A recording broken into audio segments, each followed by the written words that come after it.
No serus, ako to ide? Akože dosť ťažko. Akože kvôli čomu? Akože nemám love. Proste v tomto debilnom štáte nezarobíš ani cent. Akože máš pravdu, tento štát je v sračkách, nedá sa tu zarobiť, preto radšej idem do zahraničia, zarobím si 4 a potom mám proste pokoj, pretože mám zarobené. Akože hej, lenže ty si stále mimo. Ako ja nehovorím, že to je výhra. Takže vidíš. Akože to hej, len si nesťažujem na štát, lebo mám zarobené. Však počúvaj ma, mám nejaké kontakty na firmy, ak chceš, môžeme to pozrieť, potiahneš si nejaký 2-mesačný turnus, zarobíš si a potom máš chvíľku pokoj, lebo rozumiem, že nemáš love. Nie, dík. Ja nebudem na byte s ďalšími 4 opicami a bývať tam jak nejaký debilný kočovník. Dobre, ale potom si nesťažuj, že nemáš love. A som si všimol, že si začal cvičiť. A ja by som chcel tak vyzerať, lebo som zaliaté prasa. Akože dík, len už majú aj kolegovia na mňa nervy, že im klikujem skoro pod stolom, more.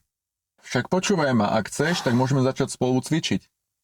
Niekam moja, na to nemám čas a ty už si zabehnutý. Kámo, však ale ja som tiež nezačal tým, že som nabitý. Musíš sa cez to preniesť, ako neostáva nič iné. Nie, jebal to pes. OK, však ja som chcel iba pomôcť. A už máš babu? Nemám, všetko sú to ringle. Však čo sa stalo? Nie, však totálne ma ignorujú, serem na ne. Fú, ako mám byť úprimný kamarát? Kámo, však sa na seba pozri. Nemáš love, je ti úplne jedno, ako vyzeráš, neprinútiš sa k ničomu a v kuse tu vyplakávaš na to ako štát, miesto toho, aby si sa postavil na nohy.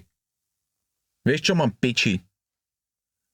Šetrinkáš tu jak nejaký debil. Ani nežiješ. Jediné, kde chodíš, je posilka. Rozprávať sa s telefónikom a ideš tu mudrovať. Ale kvôli tomu mám tie love, lebo ich nemíňam za chujoviny, cvičím jak dementný, preto mám postavu, akú mám a snažím sa niečo robiť, nech sa mám v živote lepšie. Chápeš tomu, že nikto to za teba nespraví? Kamo, ja na tieto mudrovačky nemám náladu, čau. OK, tak čau. Dementný.